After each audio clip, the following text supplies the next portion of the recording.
Hi everyone, my name is Julia. My name is Marissa. My name is Lisa. My name is Ryan. We're going to talk about the gay liberation movement today. And first I'm going to talk about the background about the gay liberation movement and Harry Hay. After that, we're going to talk about the gay rights activism, about the Mattachine Society and the time after the Mattachine, and about Harry Hay's life after. So first about the gay liberation movement. This was a movement between the 1960s and the 1980s. Lesbians and gay men tried to counter the social shame that they got from most people of the society with gay pride through radical direct action, for example, marches. The goal was to come out with their sexual lifestyle and to live openly about it, to be gay or lesbian. These political marches were every year through the major cities in America, and they usually happen in June, and they're still known as the Gay Liberation Marches. The marches weren't called gay pride marches until the late 70s. The movement involved lesbian, gay, bisexual, and transgender people in North and South America, Western Europe, Australia, and New Zealand. There were different terms for the LGBT people. The used words were always gay, later on lesbian and gay. In the late 80s and early 90s, queer became an alternative and especially used in radical political groups. Gay as well as homosexual or homophile were still the preferred terms in the society. But in 1987, the New York Times, for example, they still refused to use the word gay. They prefer to use the word homosexual. Gay liberation is known for its link to counterculture.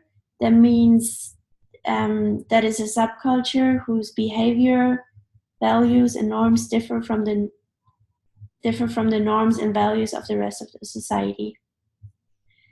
The gay liberation is often referred to groups like the Radical Fairies, where Harry Hay, who I'm going to talk later about, was the founder. The goal of these groups were to transform or to remove several norms of society, such as gender, nuclear family, and politics. That means that they just wanted to remove or transform the norms that a family doesn't have to consist of two parents where there's one man and one woman in each family. In order to achieve liberation, direct action was especially needed in that time because the LGBT people, they were always facing prejudice, rejections, unequal rights, and unequal treatment. Gay liberation often refers to the radical gay advocacy groups between the 1960s and the 1980s. Others referred more to the general movement for free gay men and lesbians. Now I'm going to talk a little bit about Harry Hay. Harry Hay was born the 7th April 1912, and he died in October 24th, 2002. Harry Hay was an American gay rights activist and a civil rights activist. He was, like I already said, the founder of one of the first rights groups in the US in 1950 called the Mattachine Society, and he was also the founder of the Radical Fairies, a gay spiritual movement. He was born in England into an upper middle class, and he was raised in California and Chile. From an early age, he realized that he was always attracted to the same sex, but he couldn't live it openly about it due to social pressure. He studied at Harvard and he became an actor in LA, where he joined the Communist Party from the US. Like I already said, due to social pressure, he tried to become heterosexual by marrying a woman, but he soon realized that it wouldn't work out, so he got a divorce and founded the Mattachine Society. In 1969, he became the co-founder in the Gay Liberation Front, which was a term for several gay liberation groups. In 1979, he then co-founded the Radical Fairies with his longtime partner John Burnside. He became a well-known man in the country's gay community, and he was often described as the founder of modern gay movement and the father of gay liberation. Okay, moving on, we're going to talk about the Mattachine Society. So it is founded in 1950 and is one of the earliest LGBT gay rights organizations in the United States, probably the second only to Chicago's Society for Human Rights. So it was conceived by the idea of gay activist groups in 1948, which consists of Harry Hay and a collection of male friends in Los Angeles to protect the rights of gay men. It was named by Harry Hay at the suggestion of James Gruber, which was his former partner. There were branches that were formed in other cities such as San Francisco, and by 1961, the society had splintered into regional groups. It is inspired by a French medieval and Renaissance mass group, which are called the First Order. Moving on, for the founding part, Harry Hay conceived the idea in 1948. In 1948, after signing a petition for the Progressive Party presidential candidate, Henry A. Wallace, Hay spoke with other gay men at a party about forming a gay support organization for him called Bachelors of Wallace. Encouraged by the response he received, Hay wrote the organizing principles that night, a document he referred to as the Call. However, the man who had been interested at the party, which was Wallace, he was less than enthusiastic the following morning. So over the next 2 years, Hay refined his idea, finally conceiving of an international fraternal order to serve as a service and welfare organization, devoted to protect and improve the society's androgynous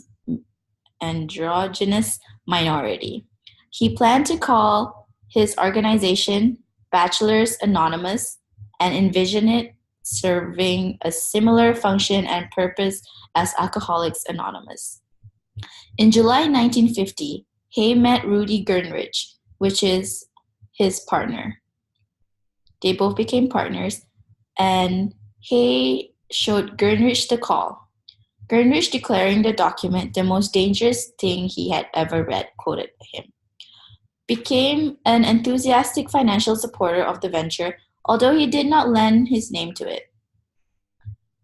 In November 11, 1950, Hay, along with Gernrich and friends Dale Jennings and partners Bob Hull and Chuck Rowland, held the first ever meeting of the Mattachine Society in Los Angeles under the name Society of Fools. So, a few purposes of the Mattachine Society includes to protect and improve the rights of gay men, unify homosexuals isolated from their own kind, to educate homosexuals and heterosexuals towards an ethical homosexual culture paralleling the cultures of Negro, Mexican, and Jewish people, led the more socially conscious homosexuals to provide leadership to the whole mass of social variants, and assist gays who are victimized daily as a result to opposition. So after a few years, the Mattachine Society started to decline. So following the Jennings trial, the group expanded rapidly. However, with founders estimating membership in California by May 1953 at over 2,000 people, the membership became more diverse, with more women and people from a broader political spectrum becoming involved. Hal called Hal Call and others out of San Francisco, along with Ken Burns from Los Angeles, wanted Mattachine to amend its constitution to clarify its opposition, in part, which is the subversive elements, and to affirm that members were loyal to the United States and its laws, which declared homosexuality illegal. In an effort to preserve their vision of the organization, the Fifth Order members revealed their identities and resigned their leadership positions at Mattachine's May 1953 convention. With the founders gone, Carl Burns and other like-minded individuals stepped into the leadership void, and Mattachine officially adopted non-confrontation as an organizational policy. Some historians argue that these changes reduced the effectiveness of this newly organized Mattachine and led to a precipitous drop in membership and participation, hence why the declination of Mattachine society. Moving on with the after Mattachine society. So his relationship with Cameron was strained, and he was brought by a life of domesticity and annoyed with Cameron's controlling and regimented nature. They had a little in common, with Cameron not sharing Hay's interest in political activism, instead being conservative and, in Hay's word, it's petty bourgeois. So Cameron permitted Hay to spend 3 nights a week in study, in which the latter spent reading anthropological and historical texts to learn more about the role of gay people in society, becoming particularly interested in the pedagogy of Native American communities. In doing so, Hay was annoyed that Marxist scholars like V. Gordon Chall and George Darwin Thompson evaded the subjects in their works. Although his writing style was widely deemed difficult to read, he published articles on many of his findings in the gay press, namely one Institute Quarterly and one Confidential, also giving lectures on the subject at one's Midwinter Institute. Meanwhile, in May 1955, Hay was called to testify before the subcommittee of the House Un-American Activities Committee that was investigating Communist Party activity in Southern California. The subcommittee was aware that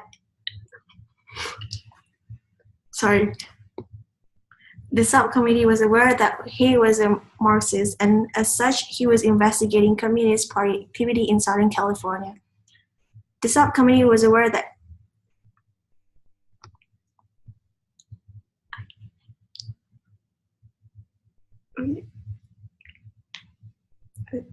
feeling that he was being restrained by this relationship, so he left Cameron in 1963, beginning in a brief relationship with Jim Kepner. Together, they mooted the idea of starting a new Mattachine society, and this came to nothing. And it was influenced by the growing counterculture, and he ceased to wear suits, instead favoring brightly colored clothing, earrings, and necklaces, also growing his hair long. In doing so, he stated that I never again wanted to be mistaken for a hetero. At a subsequent one event, he met the inventor John Burnside, who happened to become his life partner. Burnside left his wife for Hay, and with the latter becoming the manager of Burnside Kaleidoscope Factory. As the pair became increasingly interested in the counterculture, many individuals belonging to the movement came to work for them.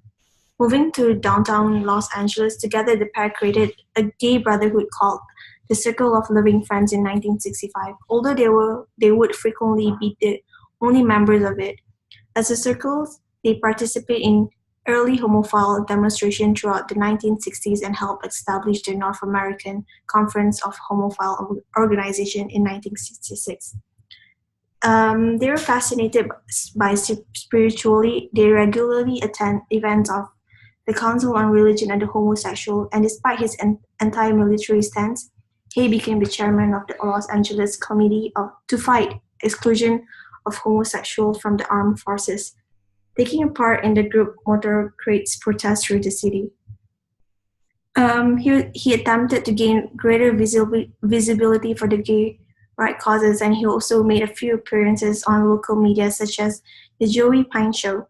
He and Burnside also took part in research and fundraising for the Committee for Traditional Indian Land and Life, attending the first North American Traditional Indian Conference in New York State in 1967.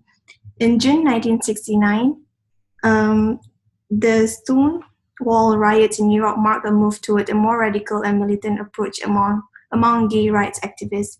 He, however, stated that I wasn't impressed by Stonewall because of all the open gay projects we had done throughout the 60s in Los Angeles. As far as we were concerned, Stonewall meant that the East Coast was catching up. The riot led to the emergence of the Gay Liberation Front, with Hay and Burnside involving themselves in the early development of its Los Angeles chapter in December 1969. Hayden was elected as its first chairperson, organizing pickets of the homophobic establishment, holding a one-day gay in Griffith Park, and funky dances at Troopers Hall to challenge the legal restriction on same-sex dancing. So moving on with Harry Howard's life afterwards.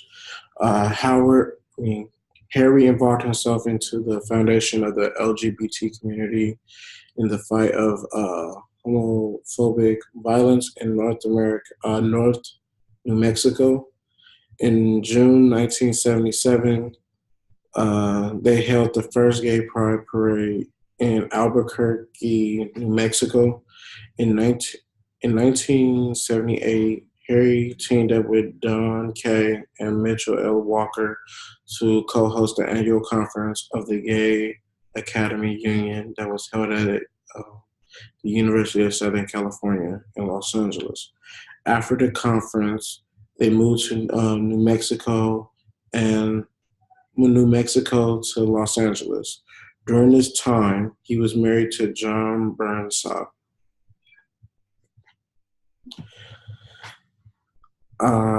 He was a featured speaker at the San Francisco Gay Pride Parade in 1982 and Grand Marshal of the Long Beach Gay Pride Parade in 1986. In 1989, he was awarded at the West Hollywood City Council Award for the Year of Activism. In 2000, he was diagnosed with lung cancer, and in 2002, he died from lung cancer, and his partner, John Burnside, scattered his ashes in the Wolf Creek, located in Oregon. Okay, so that is it from group 13 for gay rights liberation. Thank you so much for listening. Have a great day.